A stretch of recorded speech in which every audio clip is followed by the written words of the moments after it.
السلام علیکم. د بني اسرائیلو ژوند د غضب ژوند او د تباهۍ ژوند کله شروع شو؟ کله چې فرعون په بني اسرائیلو باندې ډېر سخت ظلمونه کول، نو موسی علیه السلام په ذریعه باندې الله پاک فرعون او د فرعون ملګري خرا کړل د سمندر په منځ کې. بني اسرائیلو ته پکار و چې په هغه وخت کې په موسی علیه السلام چې د الله پیغمبر و او په الله په پیغمبر باندې الله په خپل کتاب نازل کړو چې د هغې اطاعت وکړي او د هغې په روشنایي کې خپل ژوند تیر کړي. نو بني اسرائیلو د هغې نه بعد د غضب ژوند ته څنګه لاړل؟ نو راځئ چې دا ورسره ووایو. وإذ وعدنا موسی 40 لیله ثم اتخذتم العجل من بعد.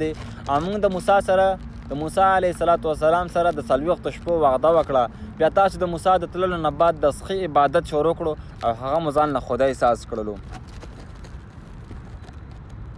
وانتم ظالمون.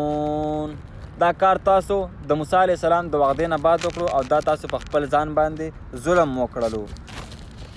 ثم عفونا عنكم من بعد ذلكم لعلكم تشکرون. بیا موږ تاسو د هغو ګناهونو نه بعد چې دا کوم ګناهونه وکړو چې څخه یې مو ځان له خدای احساس کړلو او د هغه عبادت هم وکړو، د هغه ګناهونو نه بعد هم معاف کړئ. بني اسرائیل بیا هم الله پاک معاف کړو ځکه چې تاسو د خپل رب شکرګزار شئ او د خپل رب عبادت شروع کړئ.